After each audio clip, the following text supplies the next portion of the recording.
Yeah, the person from the winners has to lose twice in the grand finals, so they're definitely going to be in a good position to win. It'll be a huge win for either of these players. Prelude plays not as much lately, but in a lot of community cups before, and then Neobility, known as a druid god on the ladder. Didn't bring Druid to this tournament, Brian. No, he did not. I think we have some stats. Cthulhu Druid not performing too well. Yeah, just Druid overall, 9th best class. That's the worst if you're counting. Hunter shortly above it. So if you're looking for good decks, probably don't want to bring Druid to ladder. I'd probably just copy whatever Neobility plays, man. A lot of people do that. Yeah, so starting off, we're going to have Patron Warrior against the aggro, sort of aggro Shaman that Neobility adds. He does have some more interesting card choices. Has Elemental Destruction in there. Definitely good against Patron. Yeah, I like this mulligan. Or it's actually not Patron, my bad. It's Control Warrior, of course, Prelude bringing the control decks. We see Neobility go ahead and put back both the big 7/7s. Probably afraid of execute. Yeah, the Flame Wraith Faceless, not as good against class like Warrior where they have the premium removal to deal with it. Shield block, shield slam, just Cruel Taskmaster slam into execute. Going to set you behind 6 mana when you play that out, so I think Totem Golem's about exactly what he was looking for. Warrior not having a great response to that. And he chooses to forego playing the Totem Golem. It looks like Prelude has a lot of options to remove a lot of the early game pressure that Neobility's deck wants to be putting on. So yeah, a lot of spells for Neobility. Very clunky hand, honestly, and probably not going to work out. I mean, he's going to need to pick up some minions here, or else he's going to fizzle out really fast. Though Doomhammer with 2 Rockbiters in hand would also be a great pickup. Yeah, that's 16 damage. That's half the health already. Yeah, great math there. You're already learning, Brian. We see him pick up a low quality minion here. He's gonna need that Doomhammer coming up, or at least a 7/7 on 4 or something to get any kind of aggression going. Yeah, and from Prelude's position, I'd expect him to probably set up to deal with the coin Flame Wraith Faceless next turn, maybe. Or wouldn't even need to coin it out. He's got the overloaded Mana Crystal this turn, going into 4 next turn. Neobility kind of thinking about whether or not he wants to just slam down this 2/1. Maybe use a burn spell on the 2/2, or just totem. Those are all of his options. It's a really weird hand to make work. If he gets a Doomhammer, it's plenty of damage, but that's a big if. Yeah, he's definitely in a tough spot where he has to make some decisions on what the least worst play is. Yeah, wouldn't be surprised to just see shield block here from Prelude, but So they go ahead and keep these totems cleared up, play around Flame Tongue. so if he goes with armor up, that would basically mean that he wants to save the shield block shield slam for a Flame Wraith Faceless or something similar if there's something like that in Neobility's list. Wouldn't want to get the armor shaved off and then a Flame Wraith to come down. Yeah, and with the cannon in his hand, he's gonna be able to put some pressure on in turn 6, which is a little bit earlier than Warriors usually can pressure their opponents, which is gonna be huge in this game specifically since Neobility is really lacking anything. Yep. Let's go with shield block, maybe? Really thinking this over. I mean, I would say the pros to shield block are get you closer to having some action next turn. Get you closer to maybe a Harrison if there's a coin Doomhammer to come out. And I mean, obviously Neobility's best pickup is just Doomhammer. Not gonna be it though. He gets a little bit of, you know, something to play onto the board. Yeah, I like to see him go with the Tunnel Trog and maybe throw out that Lightning Bolt in that 2/2. The War Axe is gonna eat the Tunnel Trog, but you gotta get through that weapon eventually. Yeah, the weapon's gonna kill whatever minion you play, so you might as well get it down. Slam picked up, not too great right now, not really gonna be able to pick up a card. We'll have to see if he holds onto the shield block still. Now it's especially mana efficient to play it, but again, I think he really is fearing that Flame Wraith Faceless and just saving it every step of the way. Doomhammer, though, is gotta be just the best draw in his deck. That is a giant draw, Shocky. That is, you know, a big draw. Yeah. I don't know if you want to coin it out here, but I think you do. I think you just want to go face with it. The only reason you kind of wouldn't coin out here is you are staring down at some abusive Sergeant value. which you might not be able to get later. That could be rare in this game. Minions kind of don't stick very well against Warrior, but I believe Neo is playing 2 of the charge, the 2-1 Argent Horse Rider, so. And the other consideration here, I think, for Neobility is if there is a Harrison Jones, maybe he can win this game even through that. If he gets the Rock Biters down the turn, he plays the Doomhammer. Don't want to play it now and face Harrison. Yeah, he doesn't need to get the Doomhammer out now, and if he holds onto it so he can use both the Rock Biters, he can make sure he gets that maximum amount of damage in. Yeah, it's kind of funny, but Abusive Sergeant in theory pushes the same exact amount of damage, pushes 2 out and leaves a 2-1 body, so essentially 4 damage. And I'd say Neobility with the Doomhammer draw has moved into a great spot in this game. Wouldn't be surprised to see him use both Rock Biters and the Doomhammer this turn, push all the damage up to face, and really just put himself in a spot to win the game. I definitely would like to see him do 19 to the Warrior right here and put him down to 7. That'll put Prelude in a tough spot to come back. He does have the shield block he's been holding on to. That would mean leaving the Doomhammer up no matter what, though. Wouldn't have the mana to use a Harrison Jones, even if it was drawn. So, really just a spot that, I mean, Neobility got the draw he needed and put himself, you know, a little bit of a safe play. Important to sequence out things correctly to play around cards, even when, you know, we can see Harrison wasn't there in the first place. This is going to be incredibly tough for Prelude to come back with. Pretty sure every time we've seen a double Rockbiter Doomhammer to face, the Shaman player has won the game. I believe that's probably a 100% win rate. Prelude probably thought he was in a good spot too, getting down that Karen and being able to apply some pressure early, but that draw from Neobility, the Doomhammer delayed. Literally 16 damage out of hand that you aren't expecting.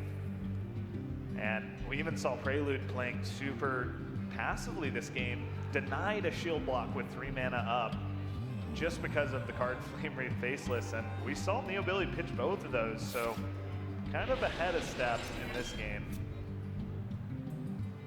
For sure, and that's what this matchup usually comes down to, the Warrior versus Shaman, is how much damage that Doomhammer can get in. Gonna hold on to the second shield block and just get the value from the armor up in this turn. It's at 14, so not quite lethal coming out from Neobility. Doesn't have enough to get there. This Finley can pick up a Hunter hero power or a Warlock hero power. Should be able to push him enough.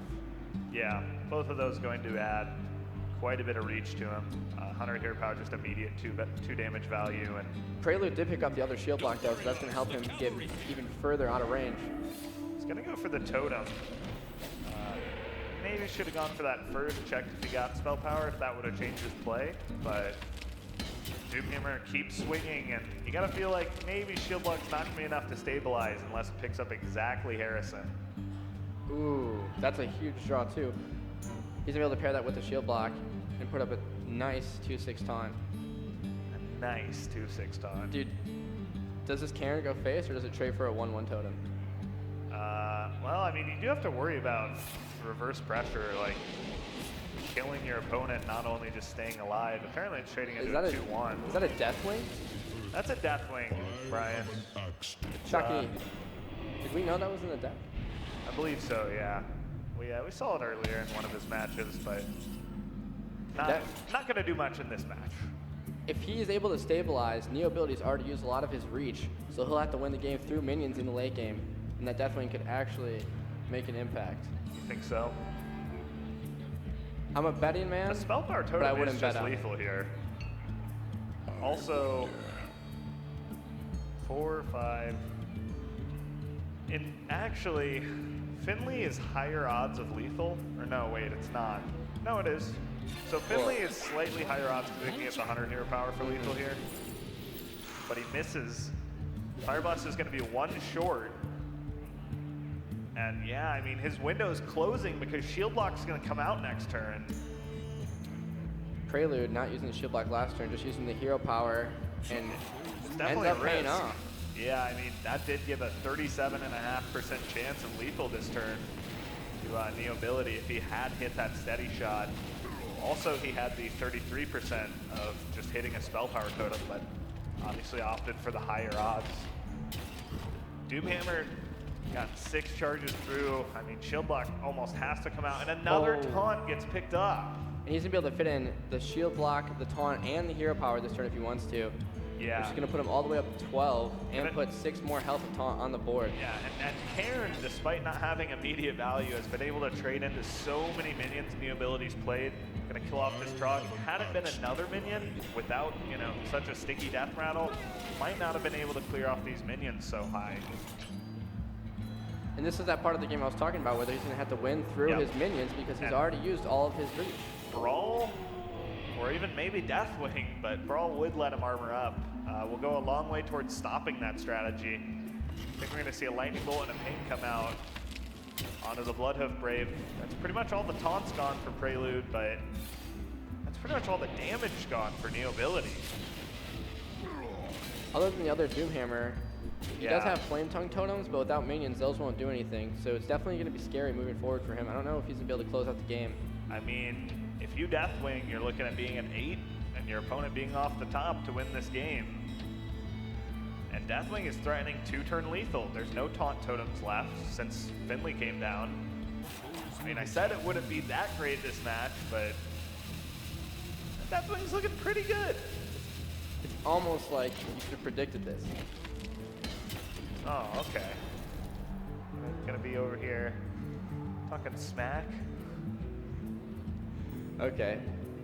I don't think we're going to see the Gore Howl come down. I'm really liking the Deathwing. I mean, Brawl just, honestly, this doesn't seem as good. It lets you gain 2 extra life, but it's not threatening killing your opponent in 2 turns. If I play Deathwing this turn, next turn I can armor up and go up to 10, which will put me out of range of most 2-card combos Neobility can have, because we've already seen one Doomhammer and all the Rock Fighters go. Well, there is the Fire Blast from Neobility's side, so he's going to be able to do 1 a turn at the very least, but I mean, if your main Bloodhoof's going to win the Brawl, maybe Brawl's pretty good. Obviously, did not expect that to happen. An Eternal Sentinel's not going to do anything, essentially as good as dead here. Shield Slam at the very least is going to meet it. And Prelude's actually going to be able to keep himself healthy enough throughout this game to close it out. I mean, tank up. Juskar's going to hit the board. And yeah, that's almost certainly going to be enough to seal this game out and take a 1-game lead in the series.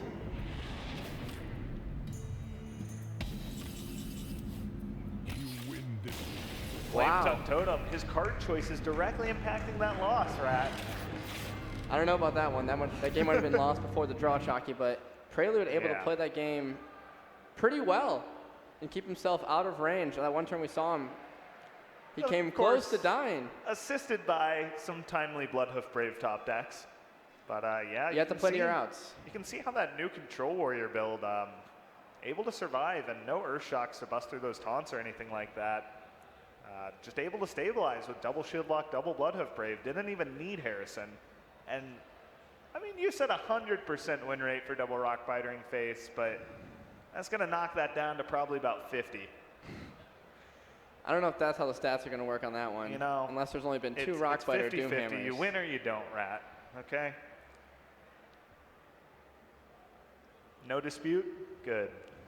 All right, so game 2. Neobility, what do you think he's going to pick here, Rat, in the Conquest format?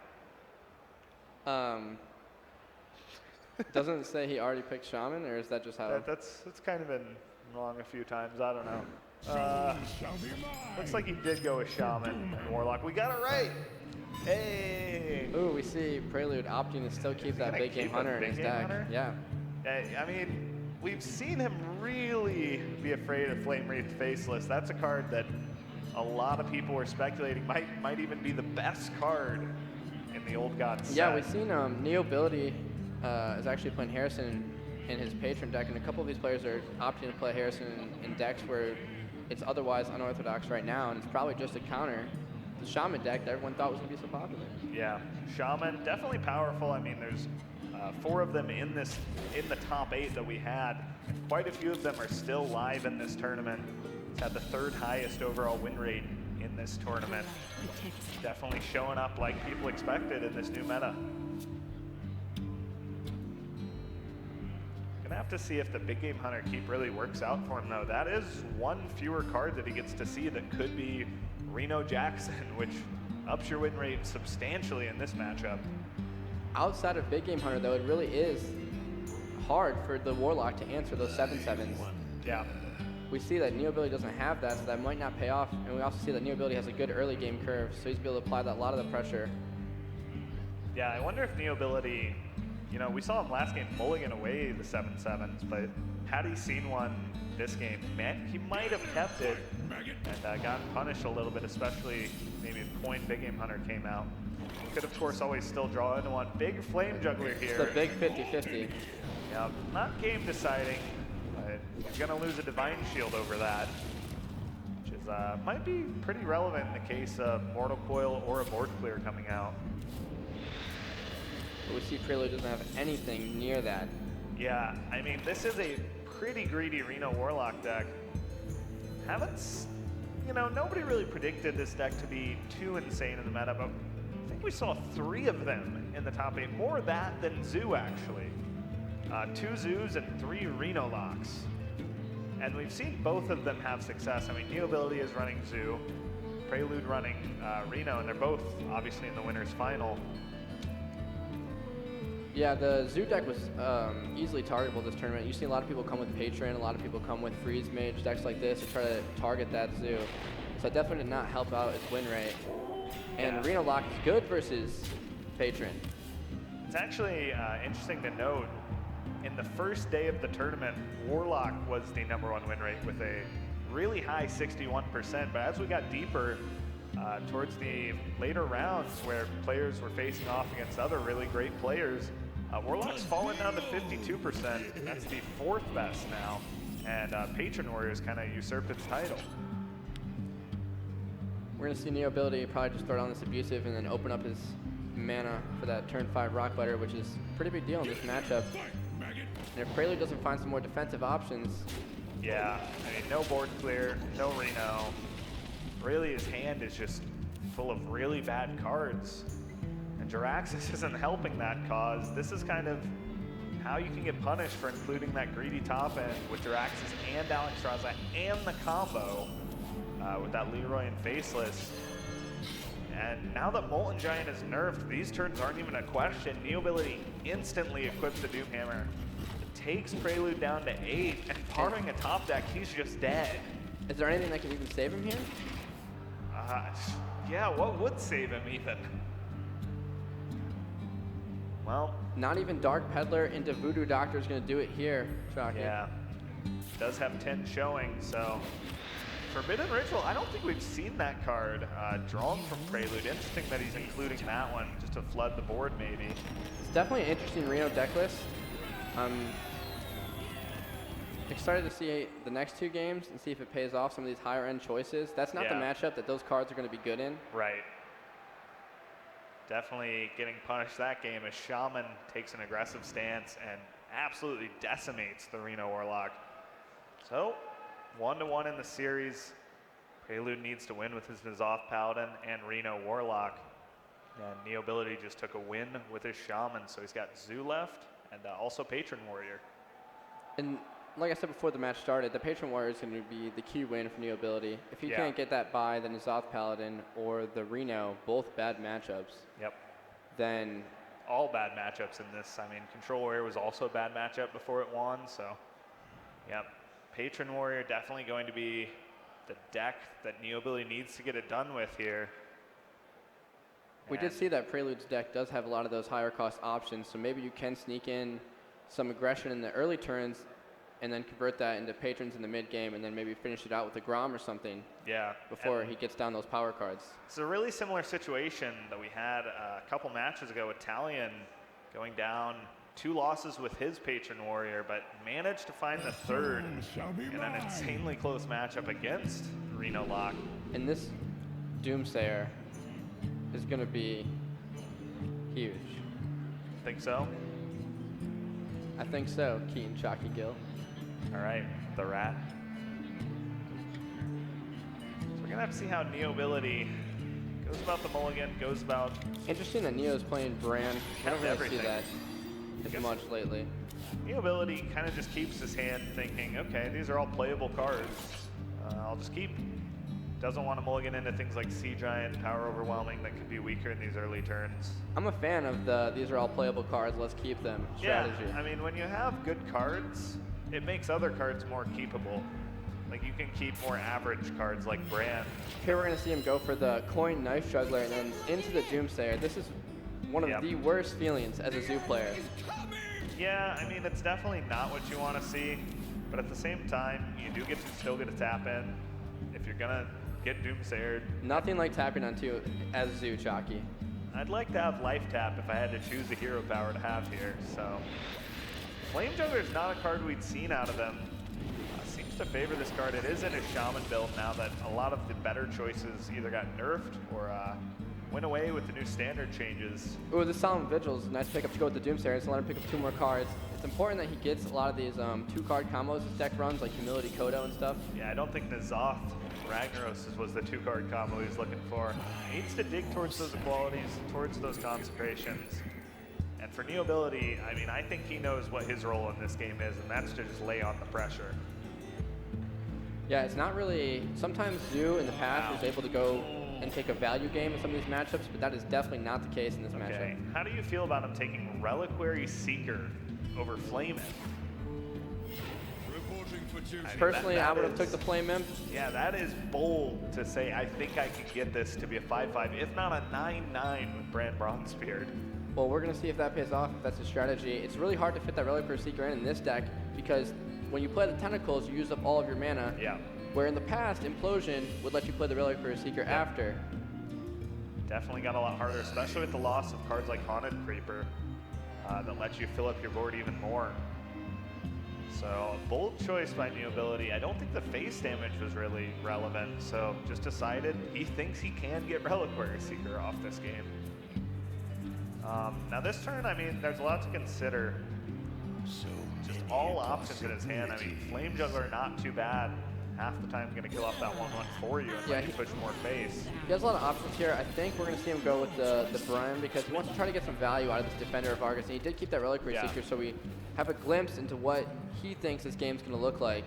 And he's not really respecting Consecration here, because if Consecration was cast, it would leave behind Brand's Bronzebeard, and that would let him go with, oh wow, Ooh. huge Kodo, a 1 and 3, and that's going to turn off the double Defender, double Abusive. But we see him pick up a Sea Giant, and he's going to be able to pair some of these 1 drops together with the Sea Giant. Yeah, I think he'll hold on to the Reliquary Seeker still, but I think he got a big look into what Prelude's hand might be looking like. I think he now knows there's no board clear, so gets the green light on a Sea Giant, and kind of see how Neobility plays this matchup. He does not trade into 1/1s. So he has no reason to. Every point of damage matters in his opinion. There's only 1 card in the Paladin, common Paladin list that would punish you for this, and it is the Keeper of Old Moon, which we're going to see come down here. Yeah. But not even on the 1/1. Yeah, exactly. So. Your opponent would use it on the 8/8 anyway. So I do like that the Voidwalker going face. Every damage matters. In the world. Warmok picked up. It's pretty solid here just to kill a 3/4. Yeah, and if Prelude doesn't find a way to clear this board with an Equality or a Consecration even, Gonna go for a tap. Tap last. I don't know what you think of that, but yeah, I've got caught up in the moment of Gormok being so good. Don't think that would have changed his play anyway. And this time we're gonna see at least 1 trade. So he's hedging a little against Consecration because this will save his 3/3 Sea Giant to a Consecration. and this Faceless gives us an idea of what his N'Zoth Paladin deck looks like. He might be including the Harvest Golems, but he has this card at least to go with the N'Zoth, and I think that kind of slows you down in this matchup. Yeah. Yeah, definitely running a lot less of the draw cards that we're used to seeing. I mean, he does have Lay on hand, but that is a late game draw card, and lots of late game in this Paladin. Lots of slower cards like Twilight Summoner, not what you want to see against Zoo. Does have Forbidden Healing if he needs to stall for time, which he kind of does. I mean... Yeah, he has to be able to use the Forbidden Healing at some point for a huge turn of like 14, 16 heal, and he also has the Light Lord. It might just be this turn. I think it is. He needs to... He's facing down a 5-card Zoo, and one of those cards was Peddler. So, I mean, your mind's got to be thinking P.O., Soulfire. you got to be thinking, wow, I'm just dead next turn. I need to just stall, maybe play Tyrion next turn, or maybe draw into an equality to pair with this Pyromancer. Yeah, that heal is basically just going to be blanked by Neobility's attack this turn. Yep, so basically just stalls exactly one turn. A little more, only 12 pouring in for Neobility, unless he buffs up with Argus and goes all face. And he will get the Reliquary Seeker down. So it looks like it was the right keep in the end. And then Neobility pushing all this damage. A heal for 8 isn't enough from Prelude. Yeah, I mean, Tyrion probably not enough. If he needs equality, doesn't pick it up. And I think that's the game. It's not quite the game, I don't think. There's only 21 on the board, if I counted right. Yep. So he could lay on hands, go for the equality next turn. Could just Tyrion, but that would give him less draws to find it. Ragnaros the Light Lord will also heal for 8, but again, not drawing cards is a big deal. That is the most precious resource he has right now. If he does draw into the board clear off the lay on hands, Neobility will have the initiative Great reload. to just reload the board. And he's put a lot of taps in here to keep his hand healthy. Yeah, Neobility has recognized that you don't need 7 minions necessarily to force out a board clear. Some of these turns he's gone with a tap over a 2-drop, and that leaves him with great card economy going into a potential board clear next turn. Yeah, I mean, I think it's got to be lay on hands here. So Pio is going to end this game. We'll have to see what else. I mean, I wouldn't be surprised if he also traded. He didn't pick it up, and his hand's full, so he can't draw it next turn. Don't think there's a way. Pio's going to end this game. Neobility spots it instantly. He knew his out.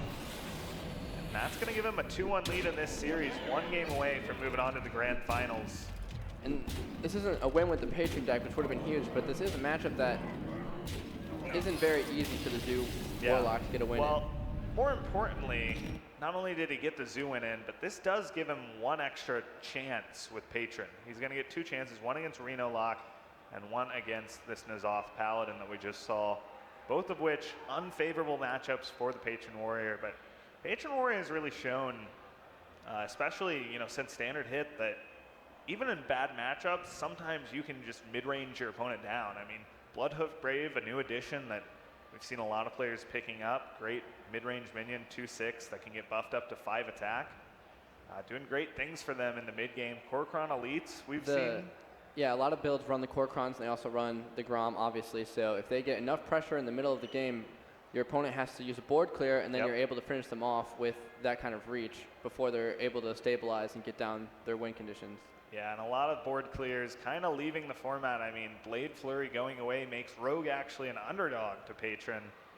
And a lot of great matchups for that deck. The only bad matchup we've seen is kind of that Paladin deck with the equality clears to get rid of the Patrons.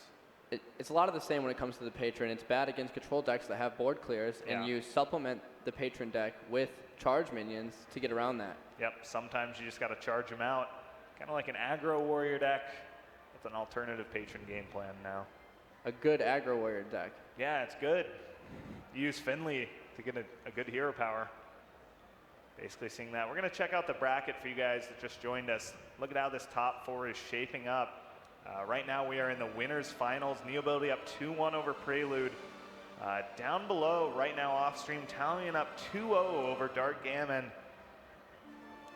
Whoever wins that going to face the loser of this match to see who else will be joining the winner of this match in the grand finals. In the grand finals, there will be a set advantage to whoever comes from the winner's bracket. So big advantage up for grabs in this current match. A lot of similar decks in the top 4 too. Yep, seeing a lot of the same things. I mean, Warrior very popular, Warlock very popular, Shaman is a big one, and then a little bit of Mage, Rogue, and Paladin splashed in there. Yeah, going into the tournament, a lot of players were looking out for the N'Zoth Paladin, but not so much the Reno Warlock and the Control Warrior. Yep. But we've seen them at this tournament. We've seen them do well at this tournament too. So. Yeah, we're starting to get into the phase of the tournament where You know, if you made it this far and you've got some decks that counter the popular stuff, you might be in a really good spot to just take home the tournament. Of course, can't be feeling too good down 2-1, but Prelude's got 2 good matchups ahead of him. Gets an Ooze off the mulligan and gets a True Silver, which is really important to remove cards like Frothing Berserker in the mid game. Yeah, Ooze not as important as it used to be against Deathbite, obviously, but the True Silver is more important than ever in this matchup. Yep, you need to be able to answer those minions in the mid game. That way you don't have to equality clear them. And it keeps you healthy in doing so. This is really when True Silver is at its best. Yeah, it is. Great analysis, as always, by Brian the Rat Cortade. Bit of a slow start. Neobility has shown time and time again he chooses not want to armor up. I'm a huge fan of the not armor up play. Yeah, and the reasoning behind this, even though he doesn't have Battle Rage in hand, he could definitely draw it. And against this Paladin deck, he's not worried about dying at all. The main concern is picking up cards, getting on the board, and killing Prelude's deck. I mean, he basically just needs to not run out of cards, and Battle Rage is a great way to go about that, so he wants to take damage on his hero, and of course, in response, Prelude doesn't want to deal damage. I mean, he's just fine sitting around. Yeah, his answer to winning this game is to clear everything that Neobility plays, drop his endgame threats, and then win the game that way. Yeah, unfortunately for Prelude, Doomsayer is going to be met by Korkron Elite, which is not only going to clear out, but also develop a 4-3, so pretty intimidating board off the bat. Gonna have to start True Silvering most likely and cleaning this up. Being able to present 2 minions here is going to be a big deal for Neobility to be able to get some consistent damage through, but this True Silver will end up eating both the minions up unless he finds another mid-game threat like a Bloodhoof. Yeah, Grom, not really the draw he wanted to see here. Great for ending the game, but tough stuff going on right now for it. Might have to just develop Armor Smith. Then you run into the issue of you are going to gain that armor and not be able to get value from Battle Rage. Yeah, I'd like to see right now him decide what he wants to do with the rest of the game and his game plan. If he needs to cycle this slam, even on his own Armor Smith or something, or if he's really looking for that Battle Rage, I think this turn is extremely important. Because if he does play that Armor Smith, then the turn that he didn't armor up won't help him not use the Battle Rage. Yeah, I mean, I doubt that that 2 armor is going to be too relevant in the grand scheme of things. I feel like Prelude's either going to lock him out of this game or he's going to die. And just a pass on turn 5 from Neobility. None of these cards worth it in his mind. Doesn't want armor from Armor Smith. Doesn't want to slam his own minion. And I mean, this is kind of the awkward spot you can get into with a Patron deck where so many of your spells are aimed towards harming your own minions that you don't have the Patron or the Acolytes. You really don't have a use for them. Yeah, and even after having that nice charge Korkron to take out that Doomsayer and feeling like he was ahead, he finds himself in a position where he doesn't have anything to play. Yeah, Bloodhoof Brave, obviously, a great new addition that would have helped him tremendously on that last turn. Not only presented a threat, but protected the 3-3, and now you kind of feel like Prelude's in a great spot. Maybe even coining out a Doomsayer? That's the only thing I can think of here. It wouldn't let him attack with the 5-5 instantly, but it would pop out the 5-5 from the Twilight Summoner. I did like the Twilight Summoner over the Corrupted Healbot here, even though you had the Corrupted Healbot mana. Why is that? I feel like the Corrupted Healbot could just go down to an Execute, but the 1-1 is a little bit better against that. And we're going to see how this Doomsayer pans out. Yeah, also you can use that Keeper Voldemon on the Twilight Summoner to buff it up. Maybe trade into something. This Doomsayer denied a Patron Whirlwind turn, Interrage Whirlwind turn, because he wouldn't have been able to pair an Execute together with it, but he has no hand similar to that. You just throw Finley to the wind here. Yeah, I agree. Get this hero power out quick. He's looking for either Hunter or Warlock, and you even see a physical reaction to how bad these hero powers are. I mean, I think it's just Dagger Mastery, right? And start hitting. Oh, you can actually hit the 1-1 and kill off the 5-5 if you want. Yep. Just give him the... That's going to be the play. I definitely like this play. So it's always rough taking the rogue hero power as a warrior, but he doesn't have many weapons in his deck now. Yeah, only the 2 Fire War Axes. And the Doomsayer play really gets punished here. And Prelude had to use his coin for that, so can't be feeling great about that. Still not under too much pressure, though.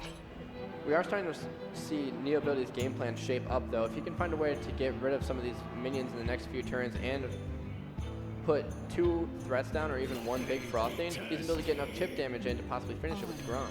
Yeah, so he's going to start playing some minions, just getting that 2-2 slide down even. And unfortunate that the Corrupted Healbot can't be dealt with, no execute in hand, so Frothing not going to live where it could have ended the game next turn, even potentially with the 2 Whirlwind effects. Wow. Tank 6 just to make it so that that Frothing doesn't get cleanly traded into. And he'll heal that back up anyways, so. Yep. Not a big deal in his mind. I like the play by Neobility to go wide, though, and force him to have an answer to not just 1, but a few minions. Yeah, unfortunately not very threatening minions. Neobility gonna need just some extra damage to get him into this Grom inner-range range. Still quite a ways away from that, especially with the True Silver healing coming in. Yeah, we see really good answer come from Prelude here, and he still has the board. He's able to keep his Corrupted Healbot alive. He's able to get down the True Silver. Yeah, Kor'kron Elite, not a bad pickup here. He's gonna let him push extra damage. I mean, he's pushing 7 right now. If he pushes 7 and puts him down to 16, and then the Grom somehow picks up 12 from the inner range, he'll be 4 off, but he'll gain 2 from the True Silver, so he's 6 damage off. And this is his last charge minion, I believe, outside of the Grom. Yeah, I mean, I doubt there's any weird charges in here like Leroy or Wolf Rider, but he could push 7 this turn. Like you said, take him down to 16. True Silver healing back up to 18. And then somehow you got to find a way to add 6 damage to this Gromish combo. 1 from the dagger, obviously.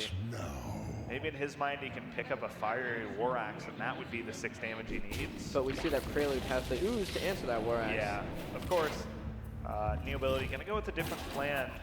Probably expecting that whatever he did would be thwarted. I mean, Tyrion would stop it, Ragnaros Lightlord would stop it, Lay on Hands, and Forbidden Healing. At least 5 answers to an all-in plan. And he decides to go for a more conservative route. And we see the Ragnaros Lightlord picked up, so that's a good play by Neobility last turn. So now his game plan is to look for those patrons and make a patron board and hope that that goes unanswered for long enough that he can get the damage in. And right now there is no answer, so unfortunately Ragnaros Lightlord also has no answer. So Neobility is staring down this 8/8 that heals 8 every turn. And how do you feel about this card in general, Big Stock Chalk? You know, I'm a big fan of Ragnaros the Lightlord. He's making some insects live. Do you think it's better than the regular Ragnaros? If you had to pick one to run in the N'Zoth deck, you'd definitely run Lightlord. I mean, it really fits in this deck. It's a great source of healing for you, which is something that's hard to come by in this current format, and it's a constant threat. It's also just an 8/8, which is pretty hard to kill with Big Game Hunter going up in cost. And it can even attack. I actually ran both in my Paladin list. We see that Neobility picked up the War Axe that would have got the chip damage in, but the Lightlord did come out. Yeah. So really, not too many strategies here that seem to be panning out for Neobility. He might just be locked out of this game. Trades in his Grom. Fully committed to the patron strategy. He can make 4 patrons should he draw it. And this shows just how dire the matchup really is, because he went with an alternative game plan besides making patrons, which is easily counterable by the Paladin, and the Paladin still had answers for this game plan too. Yeah. Interesting, we might not see an Ooze come out. Had the mana for it, and it is, oh, it's just a dagger equip, so that's why no Ooze. For some reason thought that the Fiery War Axe came out. But this board is threatening. Prelude knows Neobility hasn't had execute, he hasn't had action. He can pretty much pin those kind of left 3 or 4 cards as just situational. And that's exactly what they are. Not really gonna work out for Neobility. Just gotta... And we're gonna see him keep playing the value game here. Yeah, and just trying to buy some time until he can get down those patrons. He's held on to this inner rage and Whirlwind the entire game. He's even holding on to a Fiery War Axe, trying to get value out of the dagger.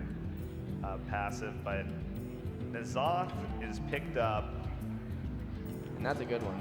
Yeah, I'm not sure how many death rattles exactly have died yet. Definitely the Twilight Summoner going down. Definitely one corrupted heal bot. I'm a little surprised it didn't just come out this turn. You know there's no Grommash, and it's probably the best proactive thing you could do to stop a patron wave, knowing you don't have the equality clear. I think this opens them up to maybe a chance if patron is calm exactly this turn. He would only put down the 2 minions that can kill patrons. This is going to let him draw some more cards. Yeah, 2 And equalities. Neobility showed him that he's willing to trade and kill off these minions. So this card to him on might just die and then come back next turn for free. Yep. Gotta believe that this is probably enough for Prelude. The writing's on the wall. Neobility still playing it out, but I feel like N'Zoth is going to be the game ender here. Almost certainly going to come out for Prelude. If you see him pulling out that ooze, but I don't think that's the card that's going to come out this turn, Jockey. Yeah. Kept it on the mulligan. Didn't need it the entire game. N'Zoth, one of the old gods, going to come down, resurrect a lot of power. 13-13 of stats with 5-5 more behind it. And this is the argument for running Corrupted Healbot in this deck. Yeah, it definitely helped out this game. Didn't pick up Tyrion, didn't pick up Karen or Sylv. Didn't need him, though. Ragnaros, Lightlord, and N'Zoth going a long way towards winning that game. We didn't see Neobility piece together anything too good in that game, but we saw him consistently pick a game plan and switch when he felt he needed to. And I think both players played that pretty well. Yep, I think a big deal that game was the fact that Prelude was able to pick up not only 1, but 2 true silver champions, kill any threat that Neobility played, and those few turns in the mid game, like the turn 5 nothing from Neobility, really kind of showed the pace of that game. So we're going to check out the bracket again. We've got an update for you guys in the lower bracket. Right now we're watching the upper bracket finals, but in the lower bracket finals, Talion was able to take down Dark Gammon, so he will meet the loser of this match to determine our second grand finalist. Right now we're just 1 game away, though, from deciding who's going there first. Prelude or Neobility, these guys are tied up 2-2.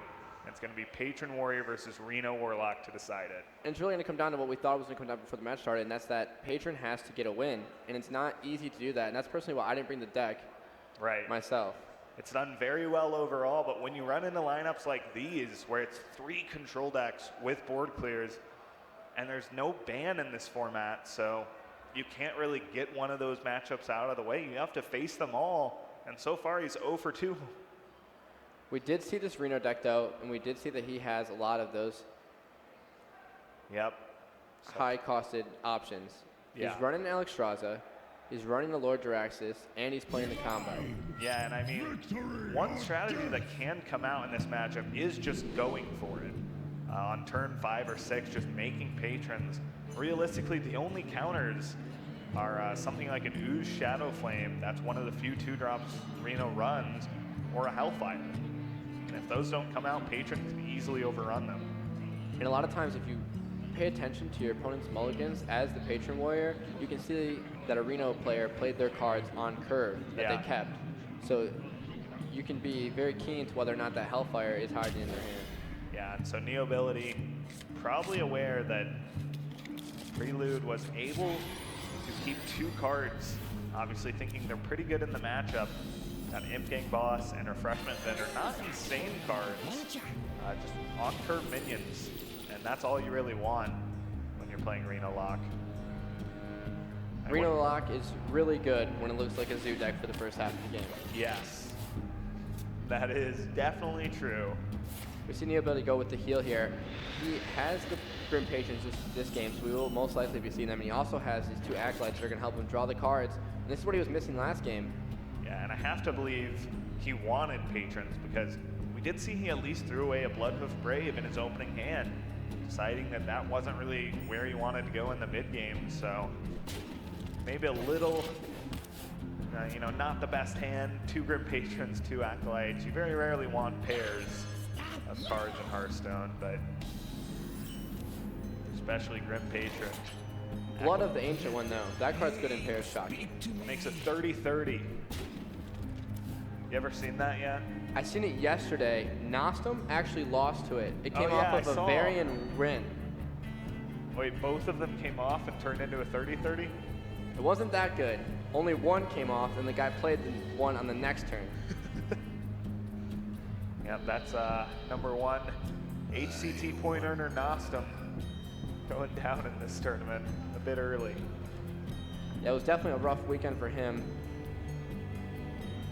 We see Prelude picks up a Doomsayer, which is actually a pretty important card in this matchup because if your opponent doesn't have an execute, or even if they do, you can deny some of the key turns in the middle of the game, like a patron turn on 6. Or previously, we saw cards like Emperor or Dr. Boom be important in this kind of deck. And I mean, sometimes at the worst, it also just stalls a turn for you to draw into the answers that you're going to need to win the game. So if there's, you know, a point where Prelude thinks he needs Hellfire to win and he doesn't have it, Doomsayer might be what he needs to stall for 2 extra draws the next turn. And we're not seeing quite the same hand for Prelude, but we're seeing some of these cards that you don't exactly want in the middle of the game that aren't going to help him deal with this, like Leroy and the Big Game Hunter. Yeah, definitely a lot of more awkward cards in Prelude's deck. We talked about his choices. He's very top-end heavy, and I mean, he hasn't really run into many matchups where that's been a key for him. He did win 1 game off the back of Alexstrasza, but other than that, those cards have been popping in the hand and time after time been talking points about how dead they are. Yeah, and we see Neo's hand. He's gonna have a lot of options moving forward. He's gonna choose when he wants to put these Grim Patrons out, when he's gonna romantic those 4 Patrons, and when he's gonna want to draw a card with his Acolyte, and if he's gonna want to put a Frothing on the board and try to pressure some life points with that. Yeah, for Prelude here, I think it's all gonna come down to how well he can draw in these upcoming turns. Most likely gonna need a board clear. It really depends on how early Neobility decides to go for it. Right now can only make 2 Patrons, so really doubt that's gonna happen in the next few turns. But once he can make 4, I wouldn't be surprised to see it come out. And for Prelude here, he's deciding whether or not he wants to just drop the Refreshment Vendor or he wants to tap. Goes ahead and gets down the minion. A little weak to maybe like a whirlwind effect, but he's got the Imp Gang boss to kind of ward against that. Maybe spawn another Imp if he decides to trade into the Refreshment Vendor and use something like that Ravaging Ghoul.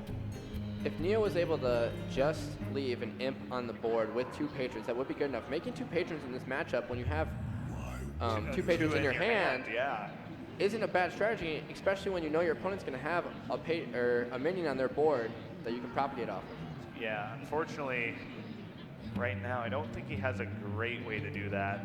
He would leave the Imp Gang boss and an Imp, which means the Imp Gang boss could trade in, and the other one could, you know, if something like Power Overwhelming was in the hand, like it is, that could clear off the 2nd Patron.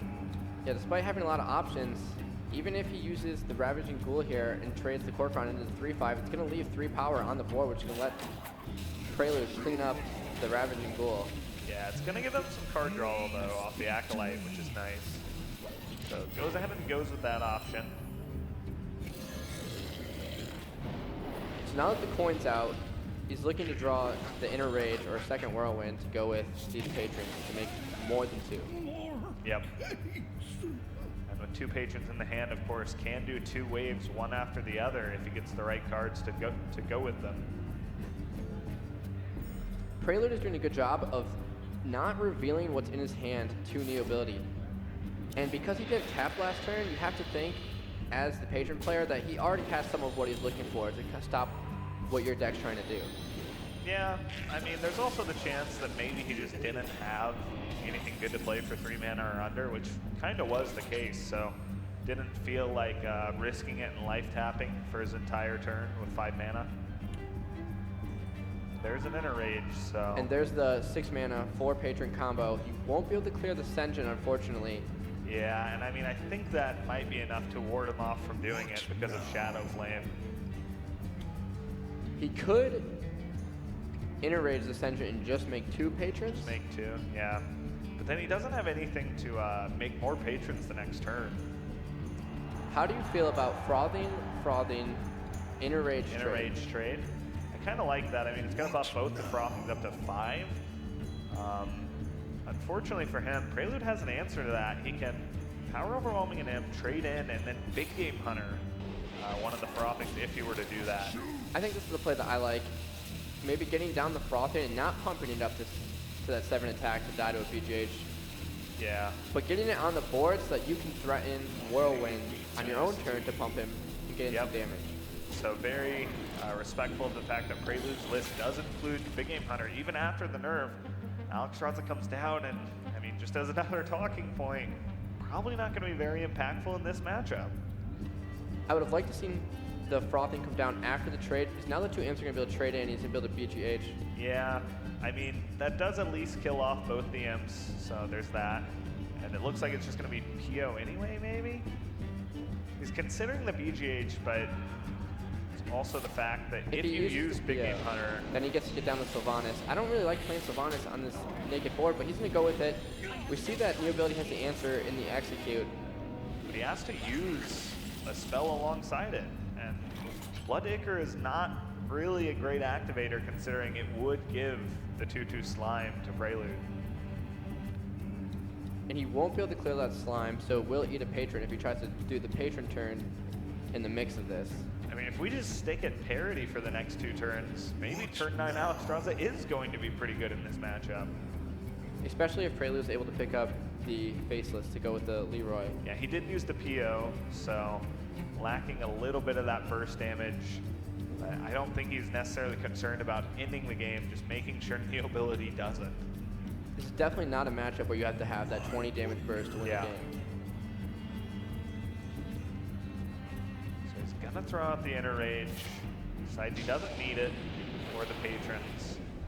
Might see him go with the Frothing Berserker. And I really like the strategy where you put out this Frothing Berserker and you threaten it becoming huge, and you make your opponent have some awkward turns where they have to answer it, otherwise they might just take 10 damage out of nowhere. And with the Priest Hero power, he's able to just basically use a 1-mana 2/2 slime from his hand. Traxxas comes in, and again, these 9-mana cards are not what Prelude's looking for. No board clears picked up yet.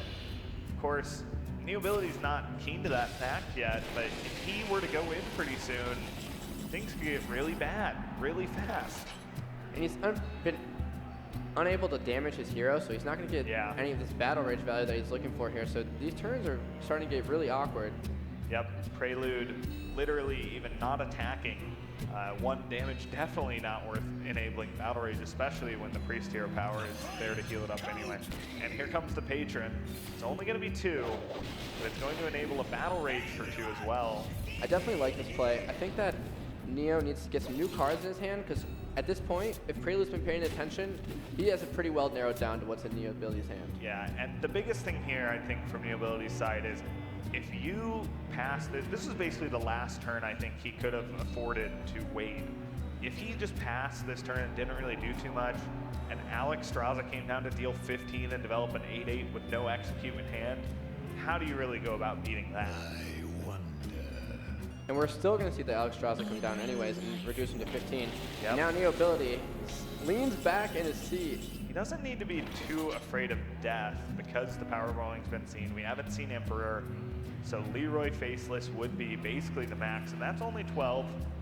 But I think the bigger issue is how do you clear the 8/8? He's going to have to throw some minions into it. Execute picked up, and that is, I mean, what That's can exactly you say? what he wanted. Sometimes, I mean, I think a Whirlwind effect would have been great too, just to make more patrons and trade some in. But yeah, this is 8 on board. If he plays an Axe, okay, so the Armorsmith I think is really smart here. Armorsmith threatens lethal with Grom. He doesn't have a way to proc Grom though because he had to use the slam to clear. The only thing that punishes the Armorsmith is the Twisting Nether. Yeah. If you use the board clear like Shadow Flame or like Hellfire, it's usually just worth it to get the armor in. And if he gets down the Axe, then Prelude is going to need to play the Ooze if he wants to deny that extra 3 damage. Yeah. Should he swing face is the consideration here. It's definitely weaker to an Ooze if you pass, but he's going to go ahead and pass, and Hellfire is the pickup off the top of the deck. Hellfire, Reno, Ooze, have your pick of them all. He cleans up the board, he cleans up the weapon, he puts himself out of range of Grom, Inner Rage. This up. Wow. What a turnaround off the top there for Prelude. And Neobility is in trouble. At this point, Neobility is looking at the board and he's thinking, this is still winnable. What he doesn't know is that Prelude has a Reno.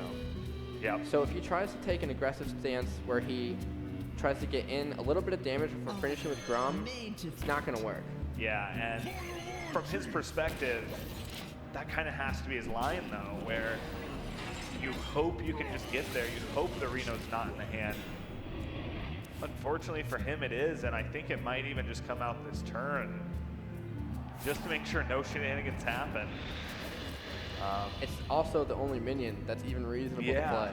I mean, a Faceless on a taunt, maybe, but Reno comes down, and I mean, he's not lying. I think Prelude might be rich. If he wins this game, guaranteed payout of at least $2,000. That's not a bad check for a 16-year-old 10 HCT points. This could be Prelude marching on to the grand finals. Now, if you're Neo... Is this Doomsayer? Doomsayer. No, it's interesting because this would make sense if he wanted to get a clean Jiraxis off, but I don't think Jiraxis is where he should be looking. I don't think that's where you want to go either. He doesn't either. He's going to go ahead and pass the turn. And now Neo's looking, how can I do the most damage before getting out this Grom now that I've already seen the Reno? He is going to go in with Patrons. Needs to get this done. He's got the heal, which is actually pretty impactful to keep his board alive. He could trade into this Reno and heal back up his Bloodhoof Brave. And suddenly, this is a pretty menacing board. Twisting Nether still in the deck. And oh my god, it is picked up off of the top. And at 29 health, it's going to be hard for Neo. I don't think he even has the damage left in his deck to finish off Prelude at any point. And that, if there were any question about it, I mean, Shadow Flame also picked up. We're going to probably see the trademark Grom for 4 and hope it gets there. Grom Hero Power Pass, a classic, really. This strategy, very much a sign of desperation. Hasn't worked out much. Yeah, you see Neobility kind of resigned to his fate. Prelude really just has to choose how he wants to close out the game. Yeah, how to sequence this out, make sure there's no chance left for Neobility. Basically, the only minion left in his deck is Bloodhoof Brave. And I don't think that's enough to solo 21 points of health away. Oh, also a Harrison Jones, but we're just going to see him throw that out there. He's just going to try to get some damage in and maybe find a win, but... Yeah, well, the Big Game Hunter on board answers both of these minions.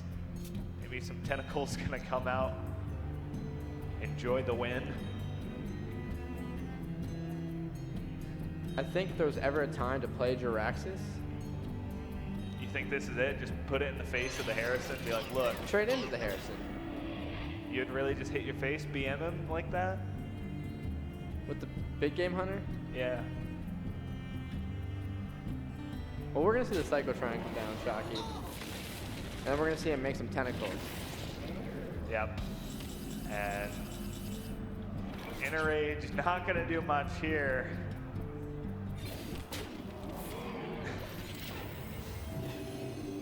Heal up his Harrison, and I don't know if at this point he's really just going through the motions.